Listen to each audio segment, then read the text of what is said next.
नर्मदे हर, नर्मदे हर. माई की बगिया मध्ये आलोय आम्ही आता आणि इथून आता दक्षिण तट सुरू होणार आहे. म्हणजे आज आमची उत्तर तटाची परिक्रमा पूर्ण होते आणि आम्ही उद्यापासून पुन्हा एकदा दक्षिण तटाच्या परिक्रमेला आरंभ करत आहोत. नर्मदे हर, नर्मदे हर. पायी परिक्रमा करीत जंगलातून चाललेलो आहोत आता मैयाला भेटायला परत, आहे की नाही? हा, मायके बगियात चाललोय. मैयाच्या मायकेमध्ये तिथं संगम आहे का? मैयाचं उगम आहे का? उगमस्थान नर्मदा मैयाचं.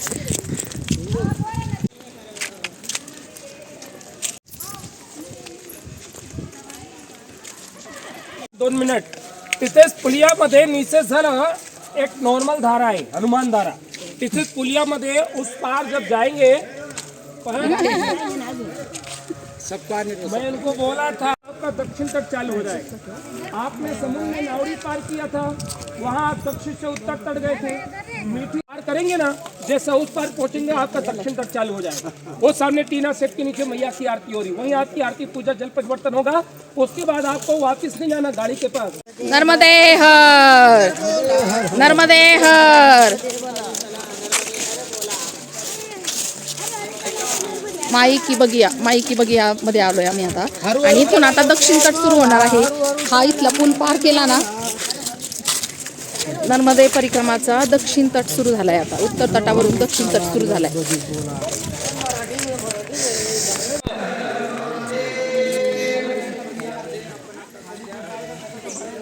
नर्मदा मैयाची परिक्रमा करून सर्व भाविक आज अमरकंटक मध्ये आले. सकाळी रामघाटावरती स्नान केलं, त्यानंतर कपिलधारा आणि दूधधारा दुर्वास ऋषींचं दर्शन, त्या गुफेचं दर्शन करून सुंदर असा पुरी, खिरी आणि बटाट्याची चटणी त्याचा आस्वाद घेऊन आता अमरकंटकाचं जिथे नर्मदा मैयाचा उगम आहे अशा त्या उगमस्थानावरती आम्ही सर्वजण आलेलो आहोत. तिथे आता नर्मदा मैयाची पूजा, आरती आणि वटी या ठिकाणी अर्पण करण्यात येणार आहे. म्हणजे आज आमची उत्तर तटाची परिक्रमा पूर्ण होते आणि आम्ही उद्यापासून पुन्हा एकदा दक्षिण तटाच्या परिक्रमेला आरंभ करत आहोत. नर्मदे हर, नर्मदे हर. आता माईकी बगियामध्ये या ठिकाणी ब्राह्मणाच्या मुखारविंदातून पूजा होईल आणि आपला इथून पुढचा प्रवास दक्षिण तटाचा प्रारंभ होईल. चला, नर्मदे हर महाराज. नर्मदे हर, नर्मदे हर.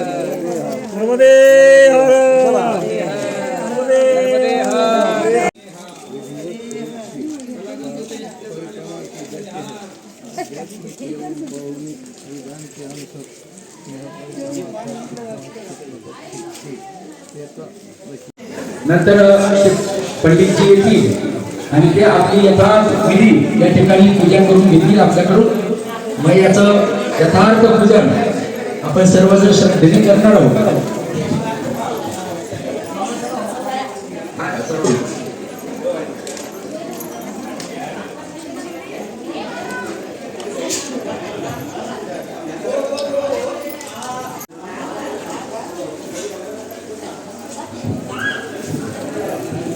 आणलेलं असेल साडी, चोळी, नारळ वगैरे आणि 100 रुपये दक्षिणा, 101 रुपये दक्षिणा त्यांची निर्धारित दक्षिणा. त्याच्यानंतर कोणाला जर अधिक दक्षिणा द्यायची असेल तर ती द्यायची. जे मैयाचं पाणी आणलं, बारकाईने ऐका जरा, मैयाचं जे पाणी आणलं ते पाणी इथे या कुंडामध्ये शिवजींच्या वरती अर्ध जल आपल्याला अर्पण करायचं. अर्ध पाणी तुमच्या त्याच्यातच राहील, त्याच्यात ते पाणी भरून तुम्हाला दिलं जाईल. मग ते आपण ओंकारेश्वरला आणि ममलेश्वरला तिथे अर्पण करणार. तिथे आपली परिक्रमा पूर्ण होणार. गडबड करायची, कुणी मध्ये उठायचं नाही. इथून सुरुवात होईल, एका एकाने एक रांग ही पूर्ण झाली का मग ही रांग. पंडितजी नर्मदा अष्टक वाली हा नर्मदा अष्टक होईल आणि मग इथं माईके बगीच्यामध्ये आरती झाल्यानंतर आम्ही मैयाची ओटी भरली आणि आपल्याला जे परिक्रमेचं बाटलीतलं पाणी आहे तेही पाणी आता बदलून घ्यायचं आहे. तर इथं या दादांनी मैयाला ओटी दिली, नारळ दिलं आणि हे पाणी आपल्याला बदलूनही दिलं.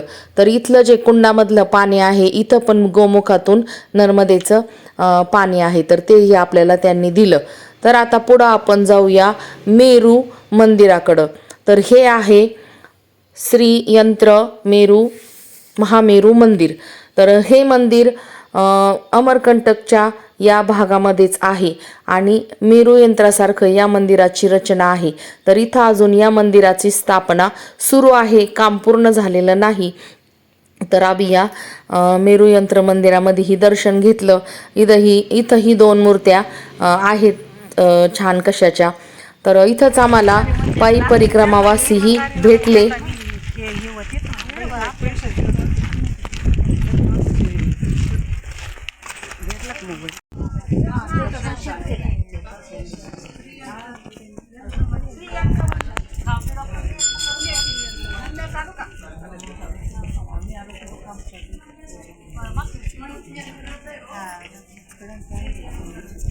नर्मदा परिक्रमा केलेली आहे आणि गेली अनेक वर्षातून दोन वेळेला 2-3 वेळेला अनेक भाविकांना घेऊन नर्मदा परिक्रमा करत असतात.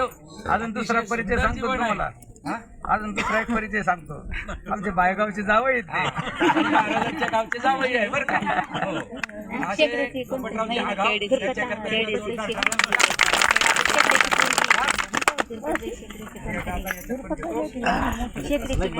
पाठीमागे आहे ते श्री यंत्र मंदिर.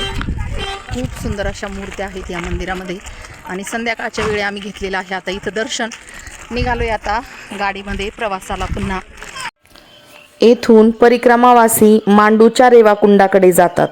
मांडूच्या राणी नित्य पालखीत बसून नर्मदेत स्नान करण्यास जात होती आणि तेथे साधू संत व गरिबांना जेवण देत होती. वृद्धत्वाने थकून असमर्थ झाल्यावर त्यांनी नर्मदेशी आता नाही येऊ शकण्यासाठी माफी मागितली. हे आहे नर्मदा मैयाचं उगमस्थान. इथून आता आम्ही जल घेतलंय. तर इथं पूर्ण असे मंदिर आहेत. इथला इकडचा आहे दक्षिण तट आणि इकडचा उत्तर तट आहे. तर आता आमची आजपासून दक्षिण तटाची परिक्रमा सुरू झालेली आहे.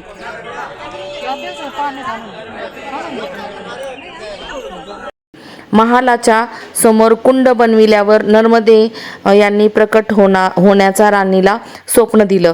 नंतर कुंड बनल्यावर नर्मदेच्या पाण्याने कुंड भरून गेलं. राणी आणि प्रजांनी नर्मदेचे दर्शन पूजन करून स्नान केले. येथेच चतुर्भुज राम आणि निळकंठेश्वर मंदिराचे दर्शन करतात. येथे राणी रूपमती आपल्या गच्चीत वरून उभा राहून नर्मदेचे दर्शन करत असे. हेच ते रेवाकुंड आहे आणि परिक्रमावासी इथूनच जल भरून आणि परिक्रमेचं जल घेऊन जात असतात.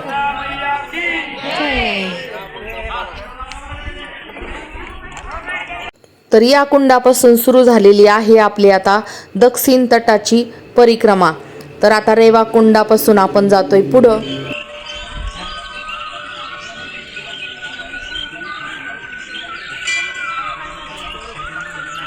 नर्मदा मैयाने काही ठिकाणी लुप्त होऊन आणि काही ठिकाणी पुन्हा प्रसन्न होऊन आणि भक्तांना अशा पद्धतीने ठिकठिकाणी दर्शन दिलेले आहे आणि ठिकठिकाणी मैयाचे असे मंदिरं स्थापित